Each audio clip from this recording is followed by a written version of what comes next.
Welcome to lecture 6 of module 7. This lecture is on radial momentum. We're going to be showing you how you separate out radial versus angular motion when you're working in spherical coordinates. So we're going to start with a definition of the radial momentum. And in classical mechanics, it was just the momentum that is pointing in the radial direction. Now, just to remind you, the radial direction is the direction that's pointing in the direction of the position vector. That defines what the radial direction is, and it's pointing in some angle given by theta and phi. Now, in quantum mechanics, of course, we have to determine the radial direction by operators, and so we're going to use a unit vector operator. Notice that that notation has a hat over the unit vector. That's because this unit vector does change as the position vector changes of the particle, and so it actually now becomes an operator. Unlike something like the Cartesian coordinate vectors, which always point in the same direction, so they have no operator characteristics to them. So we write that as the position vector operator, r hat, divided by the radial operator r, which is the square root of rx squared plus ry squared plus rz squared, all operators. Now, again, you probably don't have any experience working with unit vector operators yet. It's essentially the same as anything else. When you work with a unit vector operator, you just have to be careful about the ordering. And now when we try to define the radial momentum operator as the dot product with this unit vector operator, we do actually encounter a problem. It turns out that the order of the dot product actually does matter. And when this occurs, what we do is we average over all possible orderings. And that might seem like it's an arbitrary thing that we're doing, but the reason why we do that is if each operator is Hermitian, and certainly the position operator and the momentum operator and the radial operator, they are all Hermitian operators. Whenever we have that, then if we construct the two different orderings and average over them, we will be guaranteed to have a Hermitian operator. And if we want the object that we're constructing to be a Hermitian operator, that is a unique way of defining it. And so this actually solves to some extent the operator ordering problem. So if you recall, if I take the product of two operators, A, B, and I take the Hermitian conjugate of that, I have to change the order of the operators because it's like matrix multiplication. So I get a B dagger, A dagger. Now if they're Hermitian, that becomes BA. So if I take the sum 1/2 AB plus BA with A and B both Hermitian, and I take the Hermitian dagger of it, it becomes 1/2 BA plus AB. And that is, of course, the same thing because addition is always commutative. So that's what we're going to do with the radial momentum. We're going to just define it as 1/2 ER vector operator unit vector dot P plus P dot unit vector operator ER. And then we're going to just average those two and combine them.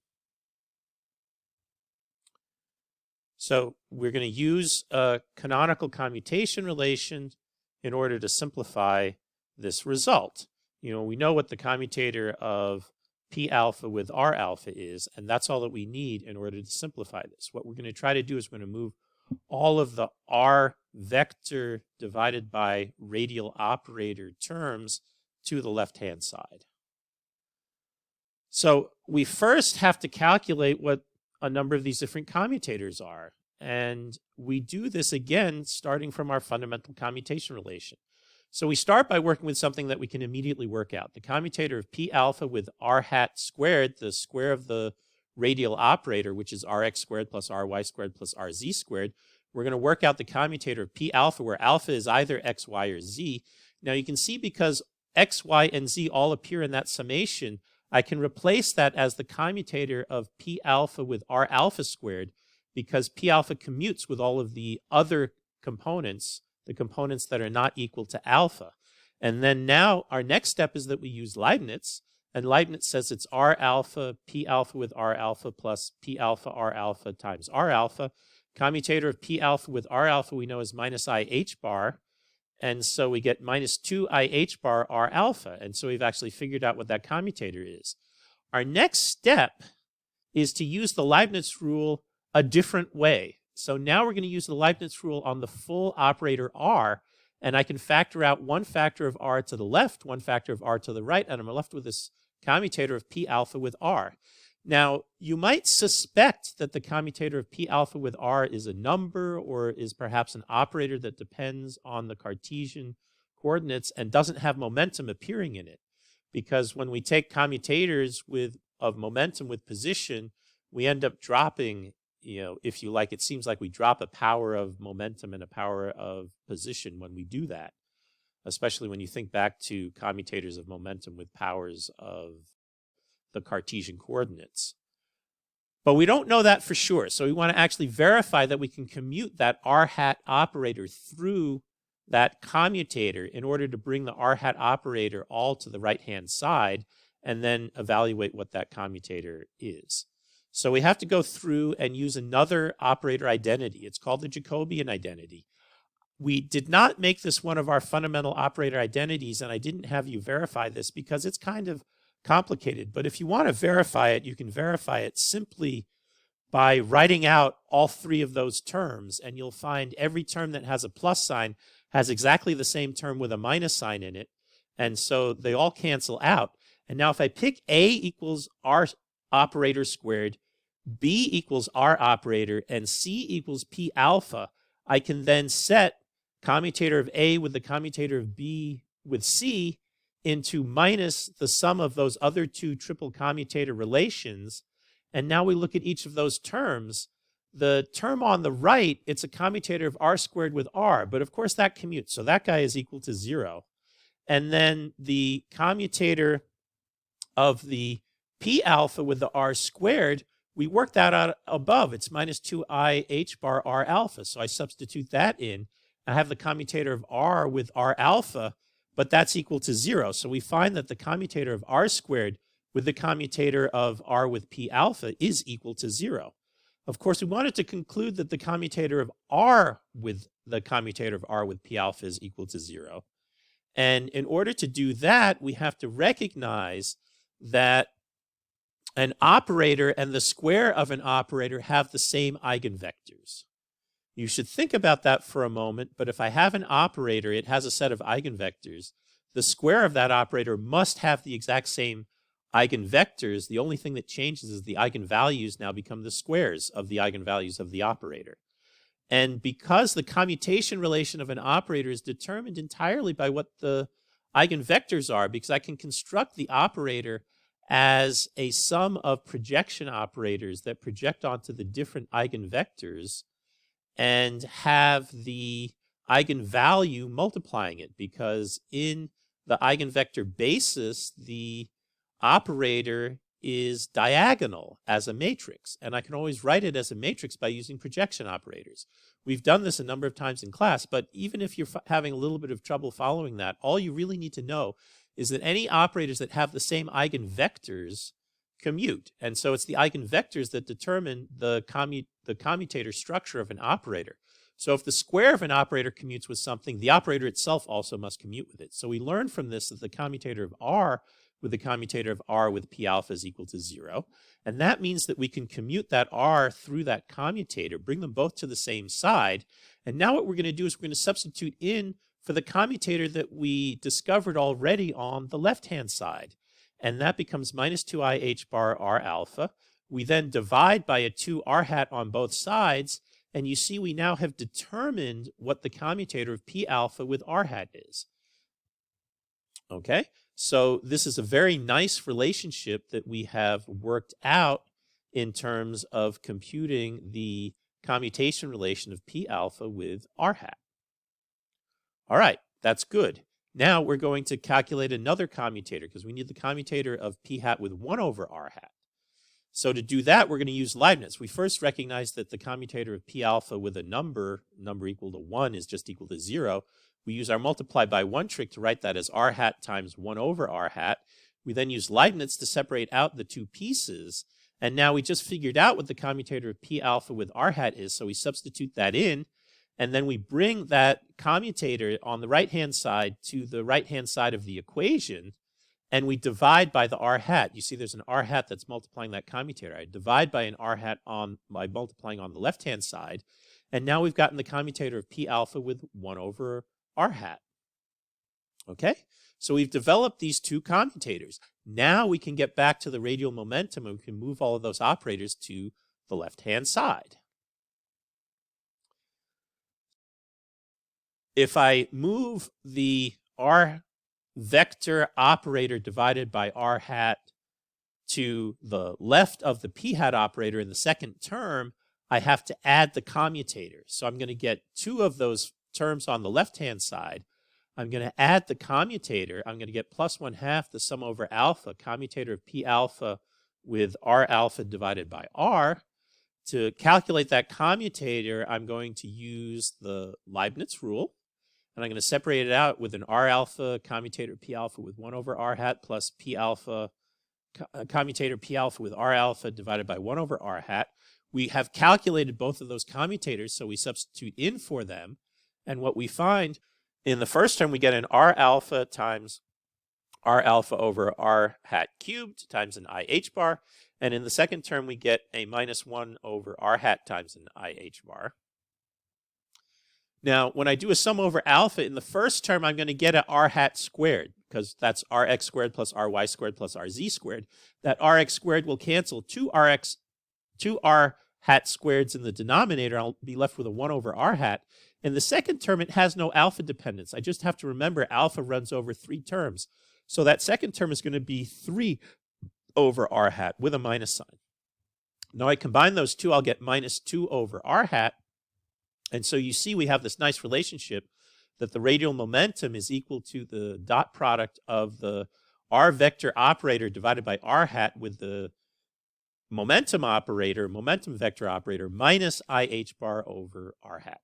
And this is a Hermitian operator. You can verify that it's Hermitian by taking its Hermitian conjugate and verifying that indeed the Hermitian conjugate is equal to the operator.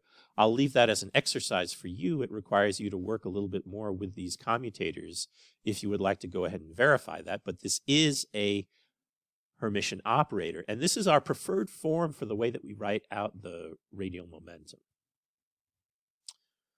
What we want to next do is we want to calculate the commutation relation of the radial operator with the radial momentum. We think of this as being an equivalent canonical commutation relation. So we just substitute in what the radial momentum is. Of course, the radial operator commutes with itself and with powers of itself. So we're just left with the commutator of the radial operator with this dot product.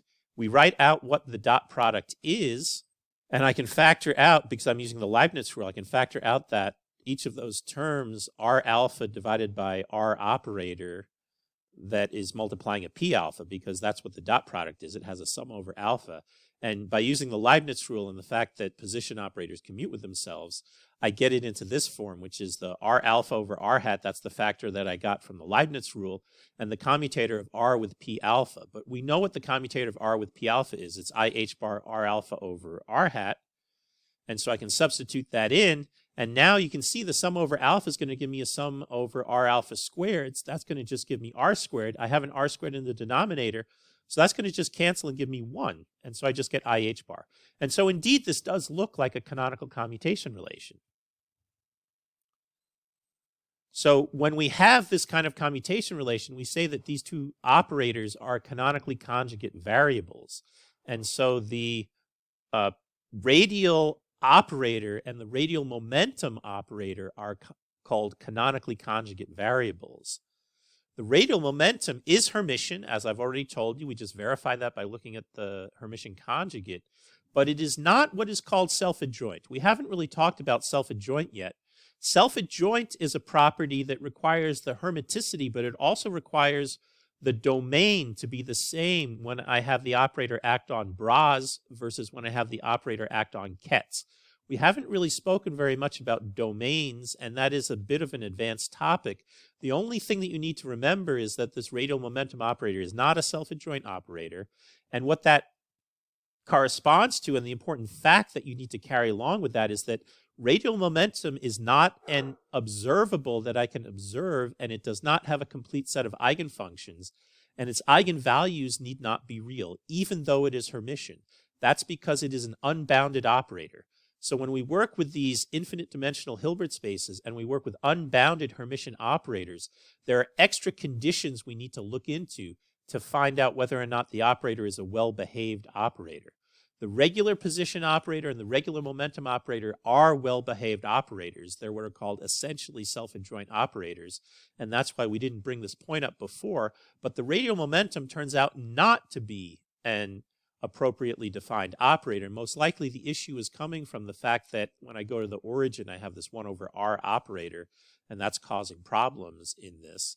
But in any case, the key point to remember is that there is not a complete set of states, so you should never sum over a complete set of eigenstates of the radial momentum operator, and you should not assume that the radial momentum operator has real eigenvalues. In fact, we're going to be looking in classwork at verifying some complex, even imaginary eigenvalues of the radial momentum operator. You're going to see that during the classwork that we're going to have associated with this video.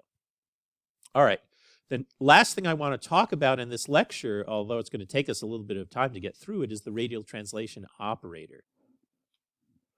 So what we want to do is we want to look at our translation operator in 3 dimensions. That's just the product of each of the one-dimensional translation operators. And it is expressed as e to the minus I over h bar rx number times px operator plus ry number times py operator plus rz number times pz operator. When we translate the rx, ry, and rz into spherical coordinates, remember rx is just r sine theta cos phi, ry is r sine theta sine phi, and rz is r cos theta.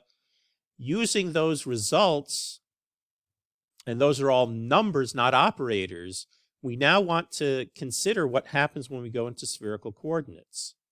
And we want to recall our rotation operators. So if I do a rotation around the y-axis of a vector operator pointing in the z direction, that goes into, as you can see in the image, it goes to sine theta times px plus cos theta times pz. That sine theta and cos theta, those are numbers here, not operators. And then if I took that object and I rotated it around the z-axis, the px goes to cos phi times px, and so I'll get a sine theta cos phi px, the plus a sine theta times a py, so I get a sine theta sine phi py. And then, of course, the component in the z direction, since my axis is in the z direction, that doesn't get rotated. That still stays a cosine theta. And so you get this object that you recognize, sine theta cos phi px plus sine theta sine phi py plus cos theta pz. This means I can take that the exponent in the exponential, the argument of the exponential, and I can rewrite it in terms of these rotation operators. But because those are similarity transformations, I can pull them out of the exponential and multiply them on both sides as similarity transformations. And so that means that we can rewrite our translation operator as e to the minus I over h bar phi lz hat, e to the minus I over h bar theta ly hat, e to the minus I over h bar rpz hat, e to the I over h bar theta ly hat, e to the I over h bar phi lz hat. And the way you should think about this is we start at the origin, we do a translation, a distance r along the z-axis. We then rotate along the y-axis by an angle theta, and then we rotate along the z-axis by an angle phi. And this is the standard way in which we do spherical coordinates. So it's something that you should be familiar with. We've gotten that worked out. Now, we want to simplify this result by acting it on the state at the origin, because that's the state we're going to be acting this operator on in order to create the state at the location rx, ry, rz, or if you like, r theta phi. But before we do that, we have to replace the z component of momentum in terms of the radial momentum and the angular momentum. But before doing that, we need to replace the z component of momentum in terms of the radial momentum and the angular momentum. Doing this is complicated. We find the following expression. Pz is p r hat minus I h bar over r hat cos theta hat. That's an operator cos theta hat minus the angular momentum dotted into a vector operator in the phi hat direction divided by r hat times sine theta hat operator. And this vector operator, unit vector in the phi hat direction, is minus sine phi hat ex plus cos phi hat ey. The ex and ey are not operators, but of course the angles are operators. The details to prove this are somewhat complex and technical. It would take me maybe 2 pages to go through the derivation of this, and there's a couple of messy commutators and so forth. We don't really need all those technical details. If any of you are interested in this, I can show you where you can find and look up these additional details. For now, just trust me that this is actually the correct result of how we express the momentum in the z direction in terms of the radial momentum operator and the angular momentum.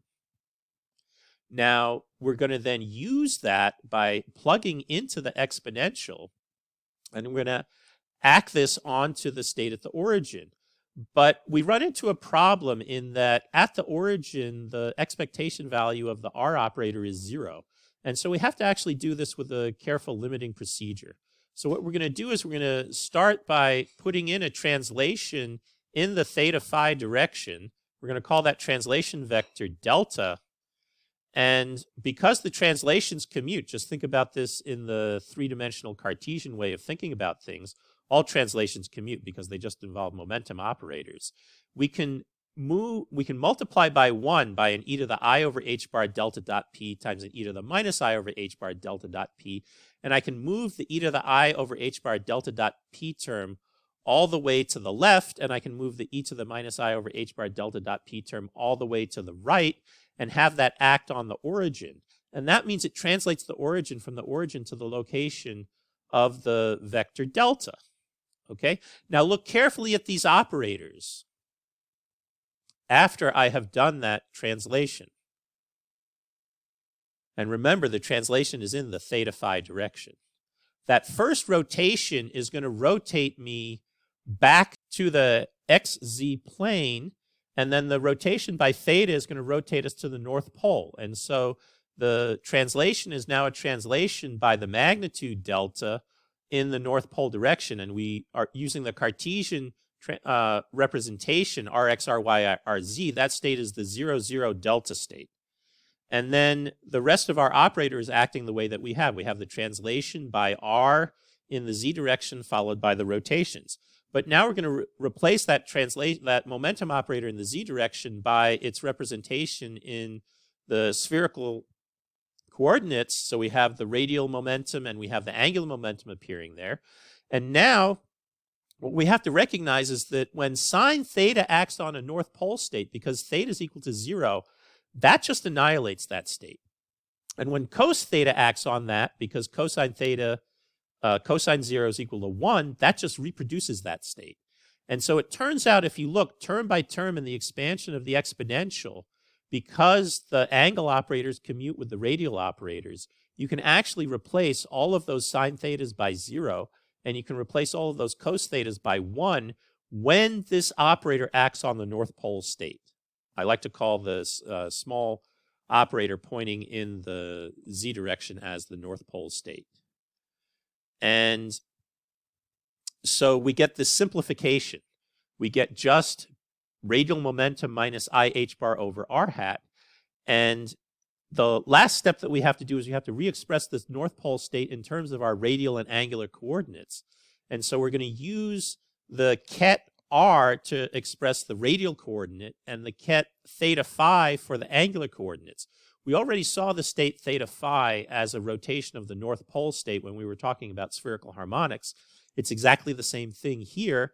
We're going to represent the state along the North Pole, 0, 0 delta, as the state delta. Delta is the radial component of that. And remember, delta is a small number. Tensor product with the state theta equals 0. And of course, phi can be arbitrary when I'm at the North Pole, because if I rotate when I'm at the North Pole, I don't change the state.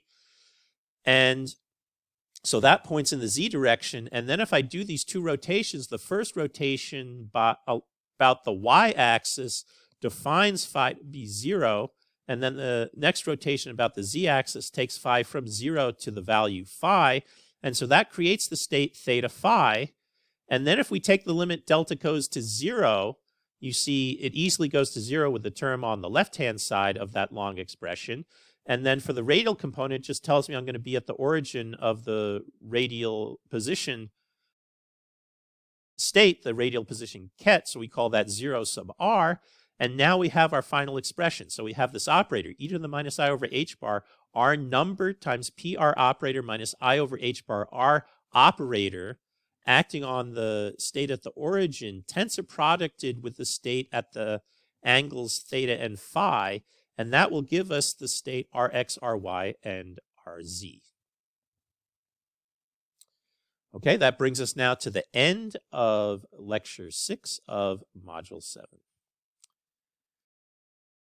We're going to just end with the final comment that the fact that I have that minus I h bar over r hat in there, it looks like this operator is not unitary if you take its Hermitian conjugate, but we know that the operator is unitary because it's effectively the translation operator, and that's actually red herring. It simply looks to be non-unitary. When you work out how that operator acts on the state that it's acting on, it always does so in a unitary fashion. And so that is a red herring that you do not need to worry about. The expression, because of the way that we derived it, started from a unitary operator, and it still acts like a unitary operator, even though it looks like it might not be unitary.